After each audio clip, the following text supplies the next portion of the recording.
So to compensate for the lack of quizzes and get more feedback to you, there probably will be the occasional exit card. And they'll usually happen on days like a homework day. I am not ready for one today, as you probably are not at either. But there are no quizzes on the list until chapter 9.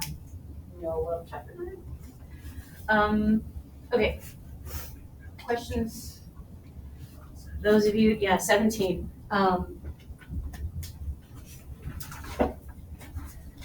First of all, from the very, very first week, before we even started doing calculus, I had said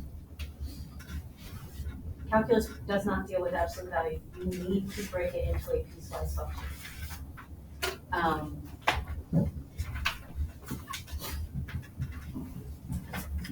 What does that graph look like? Does it go up and down? Okay. Camden's doing this. So absolute value means wherever it was negative, it's got to fold and become positive. Where does it cross? 2, 4, 2. Well, how do we figure that out? Well, where is that 0? X plus 2, x minus 2. So at the 2's, okay?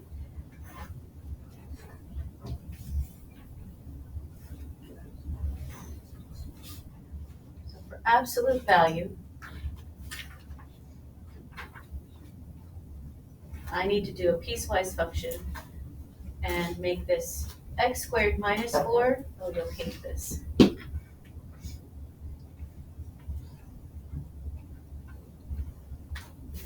The absolute value of x, oops, sorry. You can do that? I have seen AP do that, and I did it wrong just here, but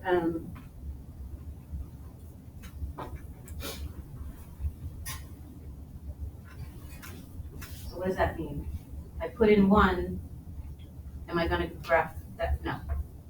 Up till 2, then it's gonna work. How about -5? Well, the absolute value of -5, yeah, that works.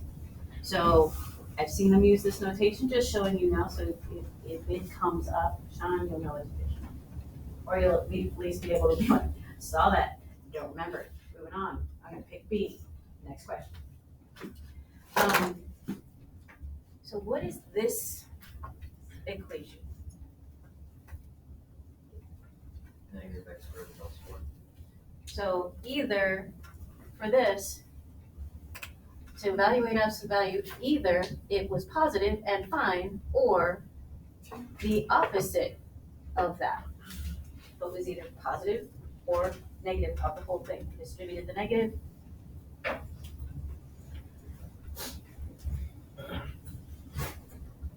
All right. And should you need to do this, I had to grade a few of these that they give an absolute value on a free response question, and you do need to break them up.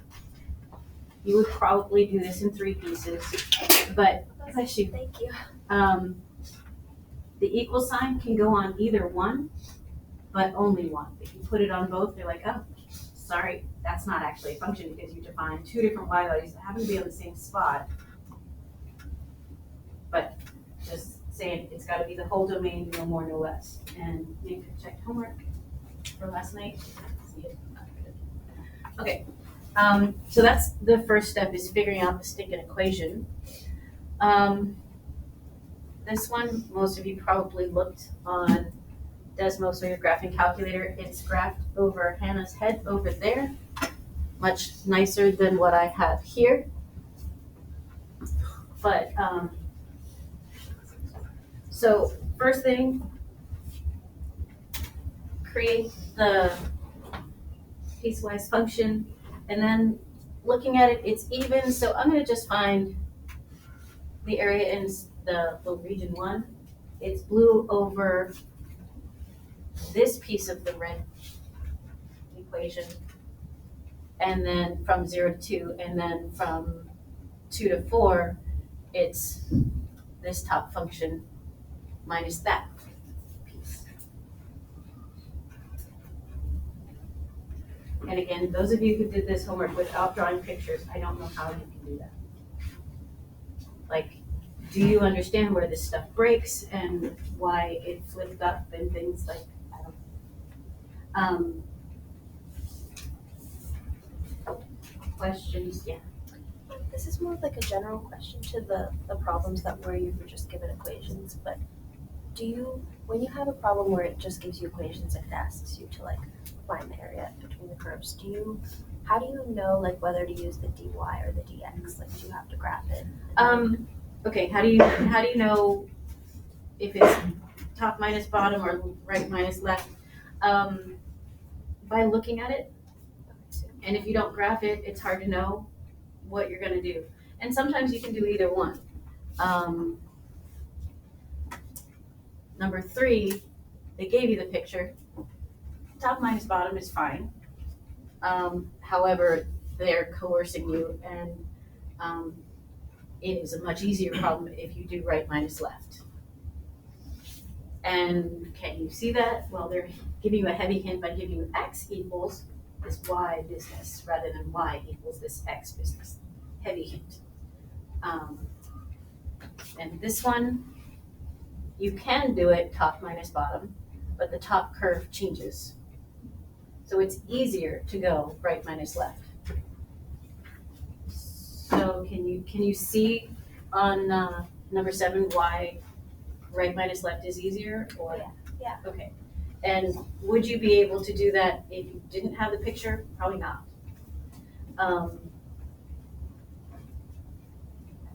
And when there's more than 2 functions, keep in mind it's where all 3 touch. Yes. Can you go back to 7? Yep. Which again, 17 is on the board over there, written largely the same way. This one doesn't have everything evaluated out at the end, but it's 64/3. So for 17, is it okay if you like keep the absolute value the whole time and like do it from negative? I did it from -4 to 4, and I still got 64/3, but I kept the absolute values the whole time. Did you do it on a calculator? No. Then I don't know. Like I had a bunch of fractions at the end that I needed a calculator for that, but like I don't know how you could integrate from -4 to 4 with the absolute value in it. I just kept them on. I don't know if I was supposed to or not, but Well, because right here it changes. So how at like -1, for example, I don't know. That's what I did too, and I also I got didn't- 64/3. Yeah, I just kept them like when I integrated, just kept them on. But again, did you do that by hand? Like, yeah. Maybe that's why my case is Yeah. I entered it from 0 to 4 and doubled it because I knew it was an even function.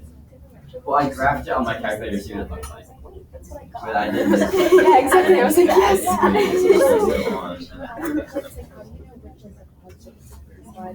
but you integrated from 0 to 2. 0 to Just 4. like- And then doubled it. I know, but on when I integrated, it's just like the same. Yeah, exactly. By hand, no problem. You're supposed to type it. Did you find the area of 1 and 2 and then double that? Okay. We see the symmetry, and so I found those areas and then doubling it because area 1 is repeated over here and area 2 is repeated over there. So the 5 of you that did the, just kept the bars on the whole time, I do not know how you do that. Wait, I know that you have to use both of like the positive and the negative like version of the equation because it's like absolute value. But then when you're doing it, how do you know? Like I know this is like a dumb question, but I can't like visualize like which one you're using for part 1 and part 2. Okay, which is why you have to do the picture. Yeah. And as like Camden said in the beginning, without the absolute value bars, this is what it looks like. And absolute value says anywhere that y goes negative, it's gonna pop up. So finding where it hits 0 is where that wrinkle, that crease is gonna happen. And then there's the fat parabola on top of it. So you should be able to figure out where it folds by finding the zeros, which I did not show on this one, but -2. -2 and 2. So that's where you need to change your process. You integrate from -2 to 2, the top curve minus this part of the inequality. The piecewise function that we created, and then top minus the regular parabola. Regular, not changed. So how do you know when it's just a solve problem by splitting it up? When one side, if it's top minus bottom, it's when the top curve changes or the bottom curve changes. When it's right minus left, it's when one of the sides changes. Okay, so this one, if I integrate with respect to y, the right side stayed the right side the whole time. The left side stayed the left side the whole time. So I don't need to change it. Like looking at it, which is why I said, I don't know how you guys are doing these without pictures. Really, really hard. But that little rectangle slice, the lengths are always the right equation minus the left equation. If you were to do it top minus bottom, top curve here is different than this one. So you need to keep two pieces. So how do you figure it out? You look at the picture.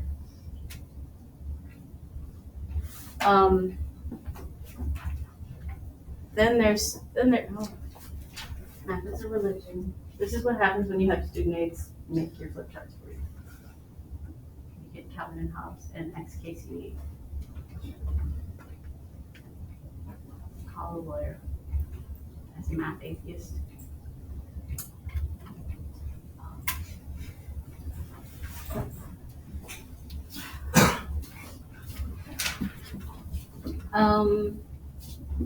This one sucks.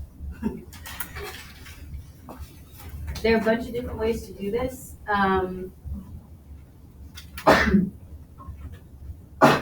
So they're asking you to find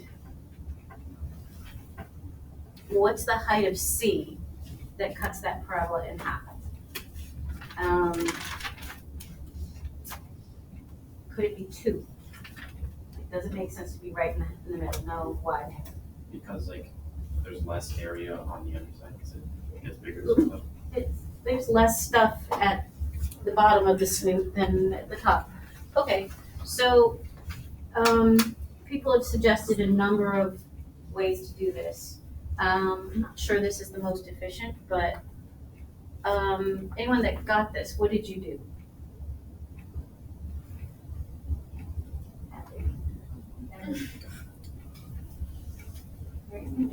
No? Shaking the head. All right. So yesterday, a couple of people started working through it, and they found the area of the whole thing and divided the area of the whole thing by 2 and said 0 to whatever that C value is has to equal that number. That's probably the most efficient way.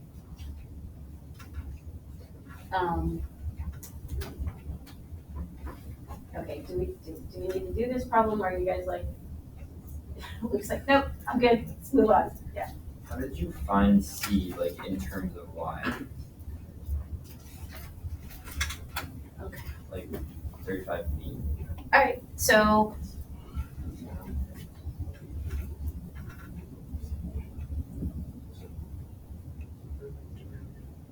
this is the function y equals x squared.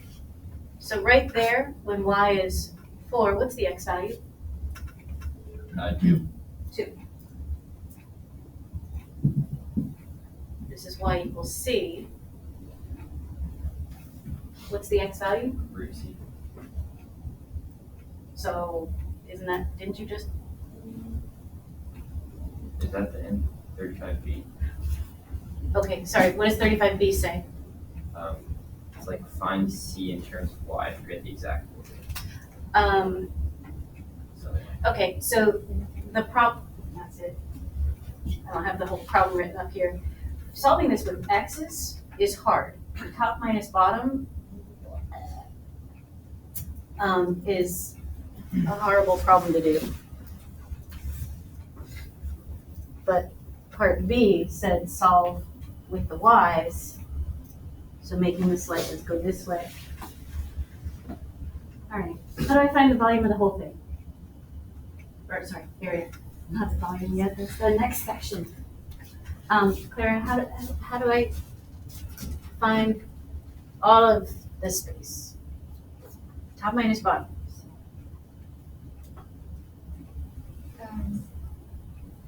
Sorry, what? Do I know this coordinate over here? So the height is 4, and this one is 2, so this guy's -2. So to find the area for the whole thing, -2 to 2, what's the top curve? Four. Minus the bottom curve is x squared. Okay.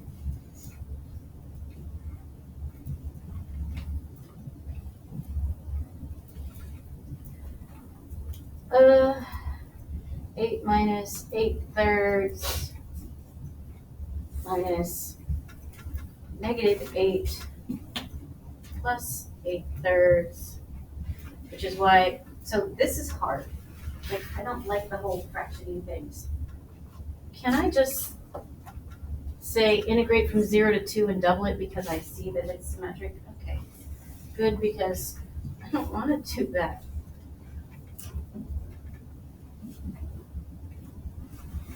So 16/3 times 2, 32/3 is the whole thing? We good with that? Okay.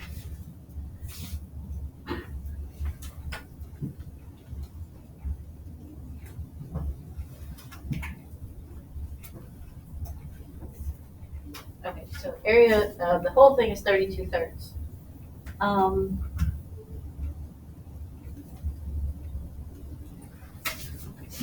How do I find C?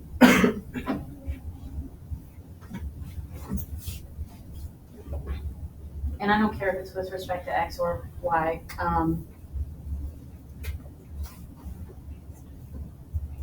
Anyone have a preference? Yes, Ken? I have no idea if this is right. Like, do like from 0 to Y, I mean C is like half of that. Okay, And I don't so integrating from 0 to C, so those are Y values. Yeah. So I need right minus left. So I need this equation with X equals some Y business. So if Y equals X squared, X equals square root of Y. It's actually plus or minus root Y. This side over here is negative root Y.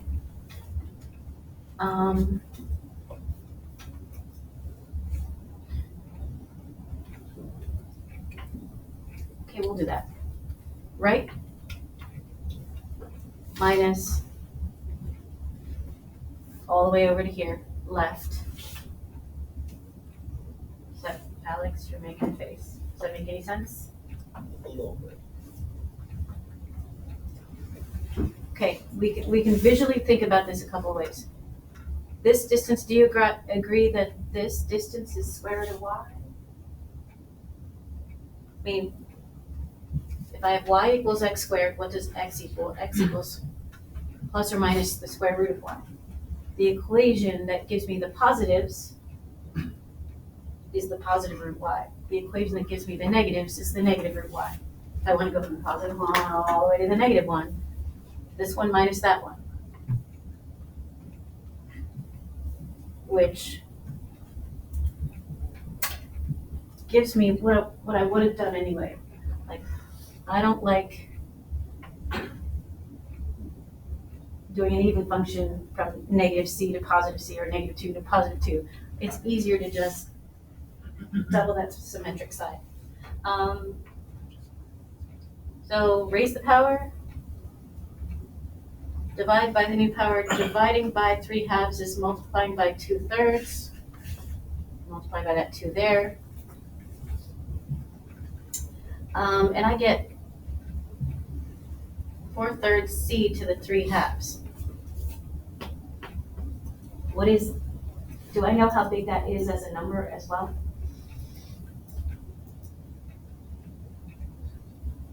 What did we calculate in the very, very beginning?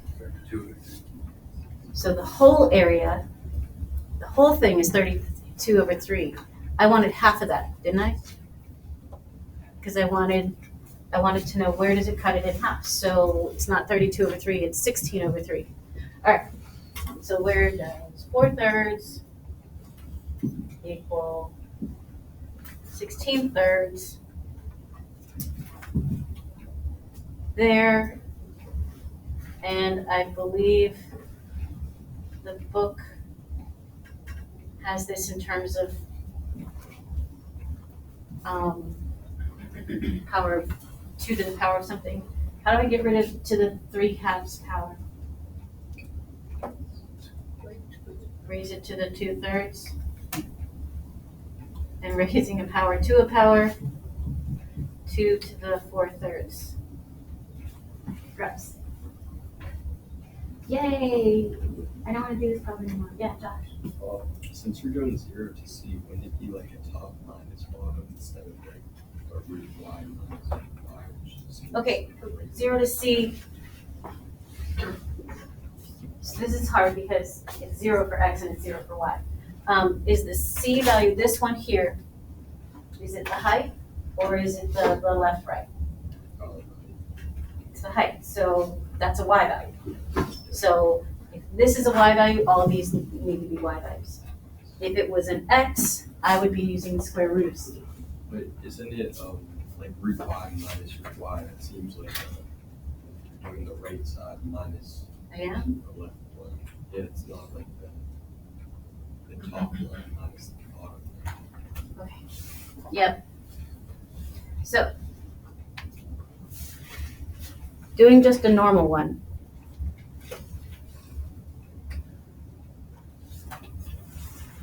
And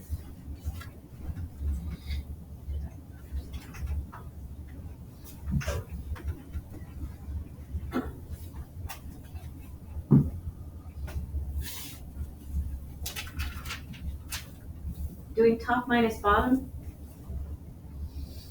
really, I'm taking the equation f of x, the function, it's kind of y minus y, but the y is equal to all the crap in terms of x. So the one we did here, like, if I'm doing top minus bottom, it's y equals all the junk as x's. Yes, no? I really don't want to do this problem anymore. Yeah. For 17, sorry I didn't ask when we were doing it, but I just like subtracted, I got the right answer and I just subtracted all of them at once. Like I subtracted all 3 and did it from 0 to 4. All 3. Yeah. Okay, there are 2 equations, so what are all 3? I made the absolute value into different ones. So like I did the top one minus 4 minus x squared minus 4. And then I did it from 0 to 4 for dx. Does that work? Or like is that allowed? Clearly, you guys are, like, I'm not seeing why this works, but, I mean, if you integrate top minus bottom and subtract this bubble twice, that works. So it sounds like the way, however you guys implemented this, you were effectively doing that, which works, but I don't know how you integrate by hand with an absolute value in it. It doesn't. Like, if you typed it in on a calculator, sure. But I like split it up into the 2, like I split it up into 2 different. I'll have to look. Okay. I'm not processing what you guys did, but you did some voodoo that worked fine. For number 35, why did you have it as like 2 to the power of 4/3 instead of just like 4 to the power of 2/3? Because the textbook wrote that. So some people were like, how do you get that this way? But yeah, 4 to the 2/3 is fine as well. It's one of those, how do I make my answer match theirs? Okay, yeah. How did you do it if you were doing it in the top? I had to ask that. Okay. Top to bottom.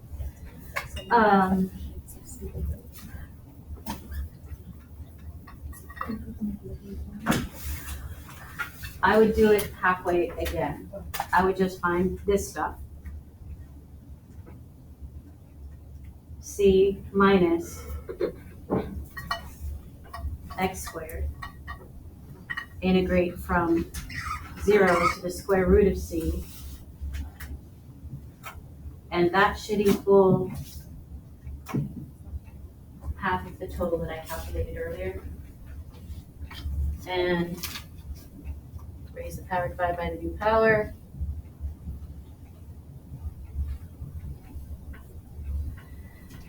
C times square root of c.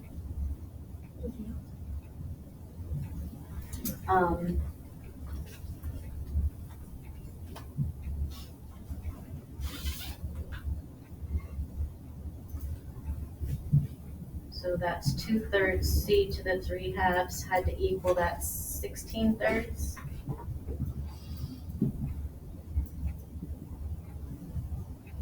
Did I do it wrong? Did something wrong, Mom? Just multiply the interval by 2 because it's half. Thank you. This is 2, so that's there. Thank you. That bothered me. Like, yeah. Can you go over 21, please? Sure. And the other section is also, were they, day 81, was that easy enough? The x is top minus bottom, simple enough? Okay, this one, it's a sideways parabola and a sideways parabola.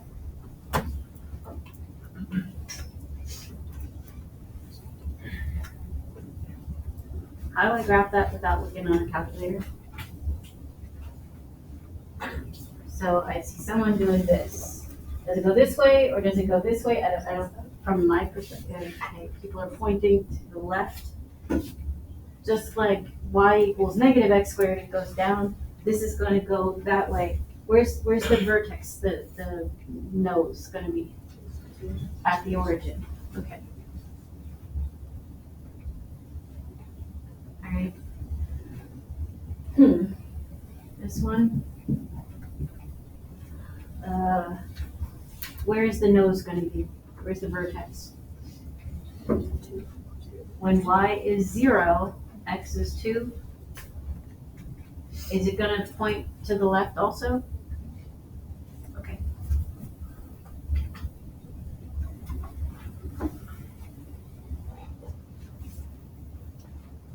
So,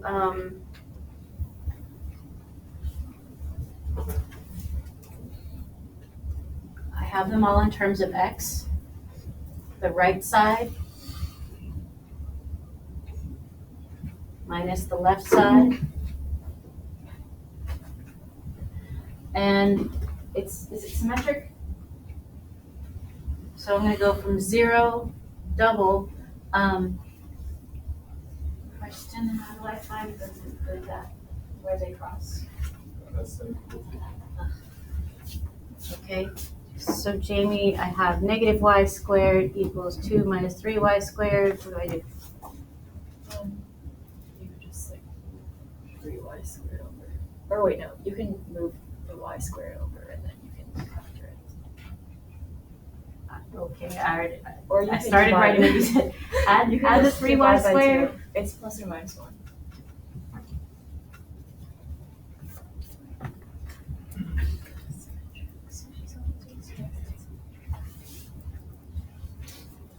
Is that good enough? And then combine like terms to integrate all this stuff in. Okay.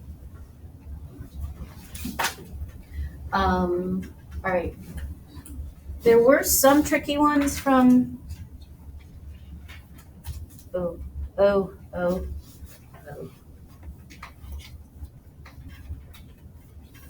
There is also 7.1, which I didn't officially like assign the homework, but did you guys have any questions on like total displacement, or sorry, total distance traveled versus displacement?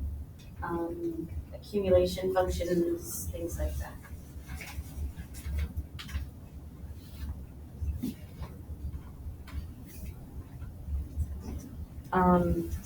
Like this was the very beginning of, I think, chapter 3. So that is still technically part of chapter 7, and you will see it on the test. Tom, what's the difference between displacement and total distance? Displacement is like where it ends up, and total distance is like if it went backwards and forwards, you still like add it. It's absolute value. Okay, so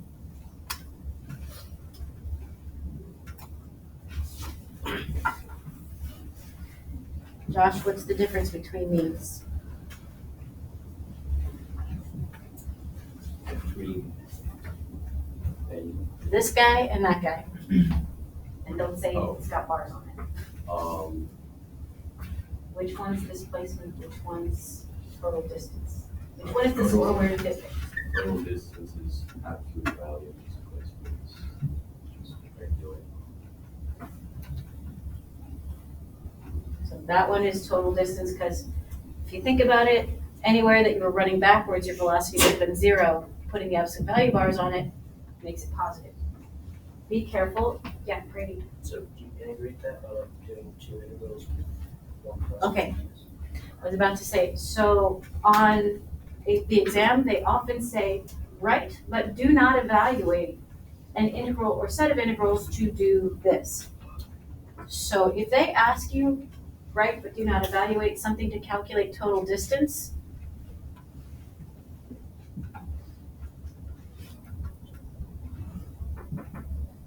you're done. That's all you have to do. Some of you, because you were overly trained by me, will go through and find where all the places that velocity changed, and you will break it into a bunch of different integrals. Bless you, great, you're really good, and you wasted a lot of time. Set up but do not evaluate.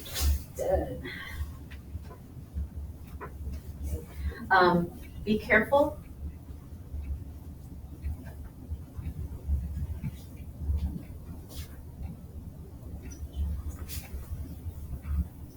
Is that the same thing? No, that says take your displacement and make it positive. So if you ran 10 feet forward and 17 feet backwards, your displacement is -7. This then makes it 7 versus this one, 17 feet forward or whatever, 10 forward. That would have been 27. So you don't have to like plug in even like the numbers or anything? You just Set up but do not evaluate says it's a calculator or non-calculator question. We're not letting you use a calculator. So just show me you know what you had to do. That's their way of doing that. Okay, I don't know.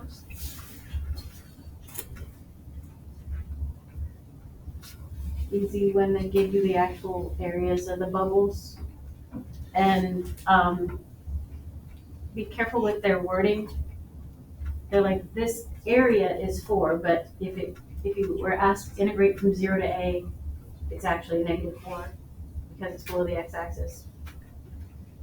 But if they ask you total distance or the integral of like the absolute value of that, it's going to be 9. If they ask you for the displacement, just integrating, not absolute value, it's going to be 1. Right? Right? We're good. Okay.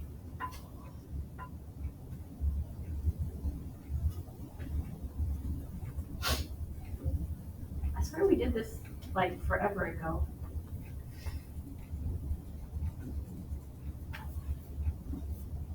And all these were okay.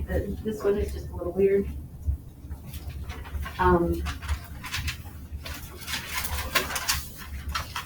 Could you guys graph that without a calculator? 8 cosine x. Starts high, lower, low. High, how high? 8, okay. And then starts going down. And goes back up.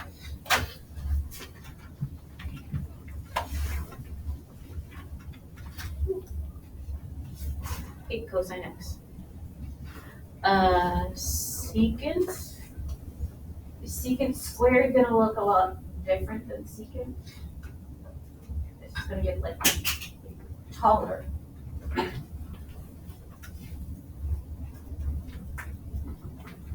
Oop. I drew it at 8 because wasn't a vertical stretch. What is secant of 0? 1. So, gee, where do they intersect? I kind of think here. I should check. I don't feel like it. They do.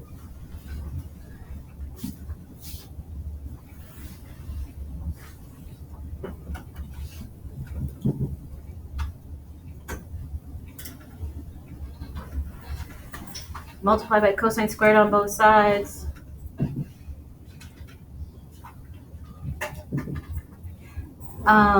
Do I need to do plus or minus on that?